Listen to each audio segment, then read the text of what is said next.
You grip your katana as the morning mist swirls around the execution platform. The crowd murmurs below while drums beat in the distance.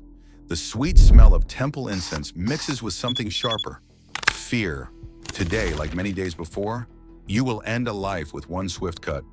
You are an executioner in feudal Japan.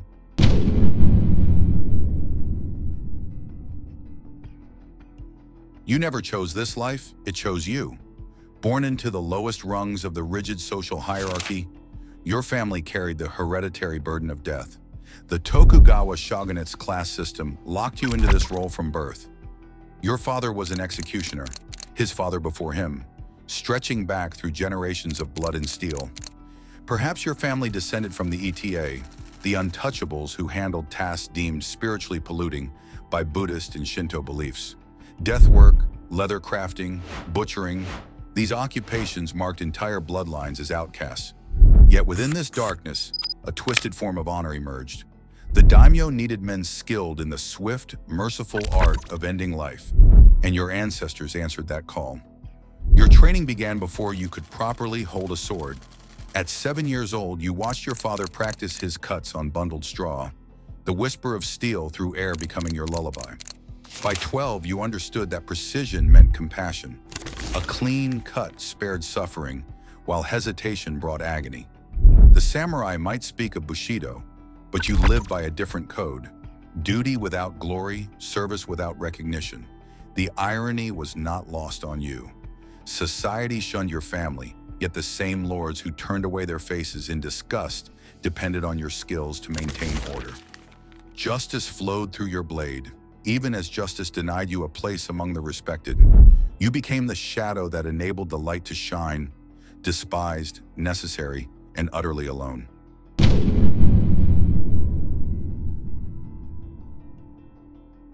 Your sword is not just a weapon, it is an extension of your soul, tempered by years of dedicated practice. The katana you carry bears no family mon, no decorative flourishes, only the functional beauty of perfect balance. Its edge, honed to razor sharpness, can part silk scarves floating on the wind or cleave through bone with equal ease. Every morning before dawn, you practice the forms your father taught you. The yokogiri, the horizontal cut that severs the neck cleanly.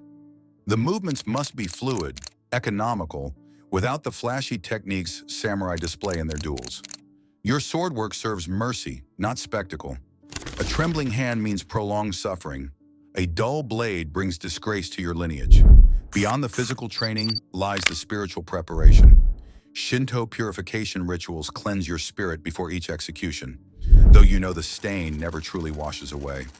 You study the anatomy of death with the precision of a physician, where to cut, how deep, the angle that ensures the condemned feels no pain. Buddhist texts teach you about karma and rebirth, helping you understand your role in the cosmic wheel.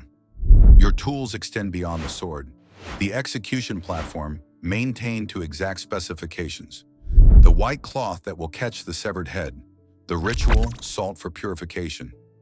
Even the specific knots used to bind the condemned. Each element choreographed across centuries of tradition. You are not merely a killer, you are the keeper of an ancient, terrible art, preserving techniques passed down through generations of your cursed bloodline.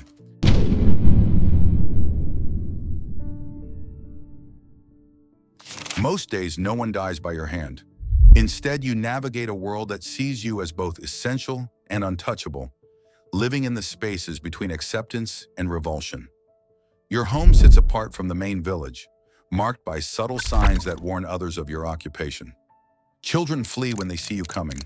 Merchants conduct business through intermediaries rather than soil themselves with direct contact. Your duties extend far beyond executions. You maintain the Lord's horses, prepare leather goods, and handle tasks involving death or blood that others consider spiritually contaminating. When animals die, you dispose of the carcasses. When criminals require interrogation, your presence alone often loosens tongues, the fear of what you represent breaking resistance more effectively than physical torture. The isolation weighs heavily on your family. Your wife faces whispered gossip at the market. Your children endure cruel taunts from their peers. Yet within your household, love persists. You teach your son to read and write, skills that might someday elevate him above this hereditary curse. You tend a small garden where cherry trees bloom each spring, their beauty a reminder that life and death dance together in eternal balance. Money flows irregularly into your coffers. Substantial payments when your services are required. Long stretches of meager subsistence between executions. You save carefully, knowing that your family's future depends on accumulated silver coins hidden beneath loose floorboards. Sometimes late at night, you count them by candlelight and dream of purchasing your children's freedom from this legacy of steel and sorrow.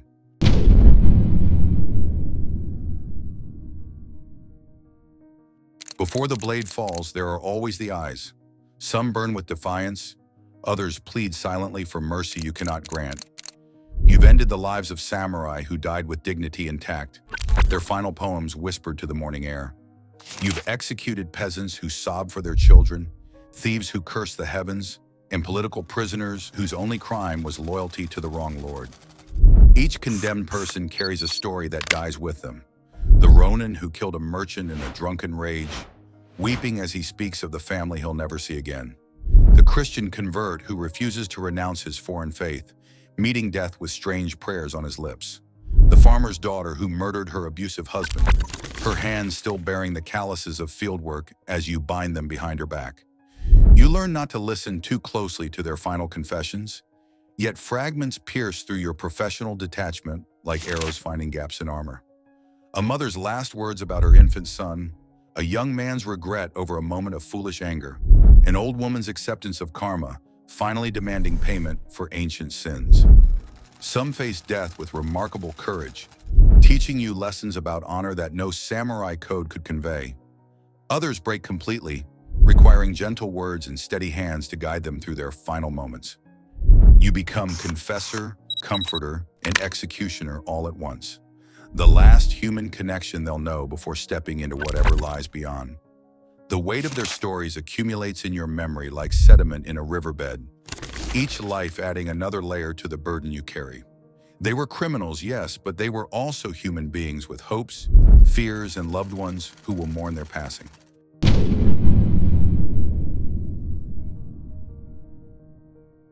The drums begin at sunrise, their deep reverberations calling the community to witness justice. You rise early, performing ritual ablutions that have purified your hands for this work across countless generations. White robes replace your everyday kimono. Death requires ceremony, and ceremony demands appropriate dress. The condemned kneels on the platform, bound and blindfolded, while the crowd gathers below. You position yourself precisely, close enough for a clean strike, far enough to avoid the spray of blood that will follow. Your sword rests in its scabbard until the final moment. Premature drawing would be disrespectful to the ancient forms. The magistrate reads the charges aloud, his voice carrying across the silent assembly. The condemned may speak final words, offer prayers, or simply wait in terrified silence. You listen without judgment. Guilt or innocence no longer matters. Your role begins where the law ends, transforming official sentence into physical reality. At the signal, you draw your blade in one fluid motion. Time compresses into a single heartbeat as you raise the sword overhead, feeling its perfect balance, knowing exactly where and how to strike. The condemned's neck presents itself, a target smaller than your palm, requiring absolute precision. One cut, clean and merciful, severing consciousness before pain can register. The head falls forward, sometimes rolling slightly, while blood flows in diminishing pulses from the body. The crowd releases its collective breath, some crossing themselves, others turning away from the sight. You clean your blade methodically, wrap the remains in prepared cloth, and bow to the magistrate. Another life has ended, justice has been served. The weight of this responsibility settles once again onto your shoulders as you walk home through streets that part like water before your approach.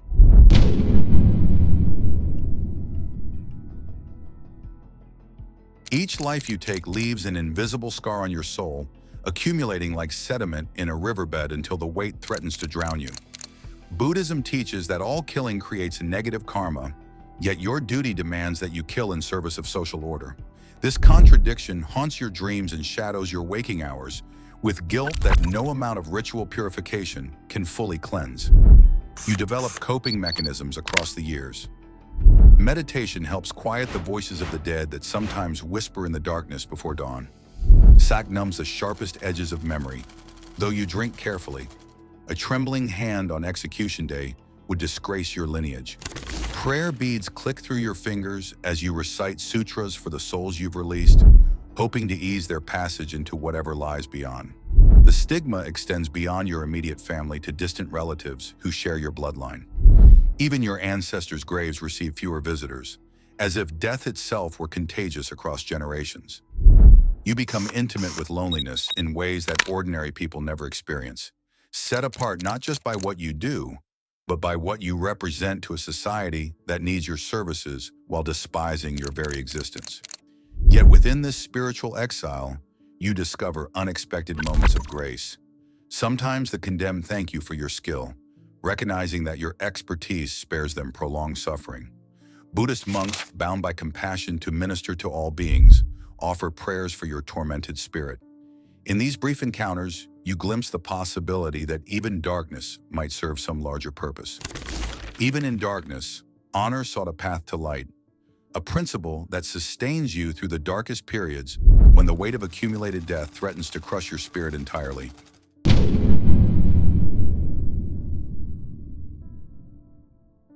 The Meiji Restoration sweeps through Japan like a tsunami, washing away centuries of tradition in its relentless modernization. Western influence brings new concepts of justice, new methods of execution, and new attitudes toward the hereditary castes that once defined social order. The ancient ways that shaped your identity begin crumbling beneath the weight of progress. Gradually, the formal execution ceremonies that gave your life meaning disappear. The new government adopts Western-style courts, Western-style punishments, and Western-style executioners drawn from different social classes. Your hereditary skills become obsolete overnight, replaced by gallows, firing squads, and eventually the more clinical methods of modern capital punishment. Some of your kinsmen attempt to integrate into mainstream society, abandoning their ancestral occupations for work in the emerging industrial economy. Factory jobs, construction work, even service positions become possible as the rigid caste system loosens its grip on Japanese social mobility. Yet the stigma lingers. Neighbors still whisper about bloodlines and karma, making full acceptance elusive. You watch your children navigate this changing world with mixed emotions. Relief that they might escape the hereditary burden you inherited. Sadness that centuries of tradition and skill will die with your generation. The techniques your father taught you, refined across generations of practice, will vanish like morning mist when no one remains to receive them. The modernization of death removes both your livelihood and your identity, leaving you adrift in a world that no longer requires your specialized knowledge. Progress, you realize, extracts its own form of price from those who serve the old ways.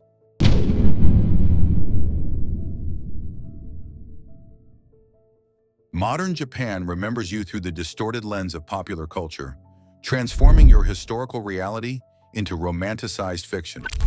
Samurai films and anime portray executioners as either noble warriors serving justice or as villainous assassins dripping with bloodlust. The complex truth of your existence, caught between duty and disgrace, skill and stigma, disappears beneath layers of dramatic interpretation. Tourist guidebooks mention execution grounds as historical curiosities, sanitized attractions where visitors can safely contemplate a distant past. The spiritual pollution that once surrounded your work becomes merely academic knowledge, studied by historians who never felt the weight of hereditary shame pressing down through generations. Some descendants of executioner families still face subtle discrimination in modern Japan, their ancestral occupations remembered through genealogical records that certain employers and marriage brokers quietly consult. The Burakumin, as they're now called, represent a living connection to the caste system that officially no longer exists but informally persists in whispered conversations and unspoken prejudices. Yet perhaps there's wisdom in how memory transforms pain. The cherry blossoms that fell on execution grounds now bloom in peaceful parks where children play without fear. The techniques you mastered in service of death find new expression in martial arts practiced for spiritual development rather than killing. Your story becomes part of Japan's larger narrative, a reminder that even the darkest chapters of history contain elements of honor, duty, and human complexity. The true legacy of your life lies not in the deaths you delivered, but in the reminder that every society requires people willing to bear necessary burdens, regardless of the personal cost. You lived in the shadows doing society's hardest job. Your story reminds us that history isn't just about famous people, it's about those who did what others couldn't or wouldn't do. Even today, people carry heavy burdens so others don't have to. Maybe that's your real legacy, reminding us to respect those who serve in the shadows. If you enjoyed this story from Japan's past, subscribe for more forgotten history. What other hidden figures should we explore? Let me know in the comments below.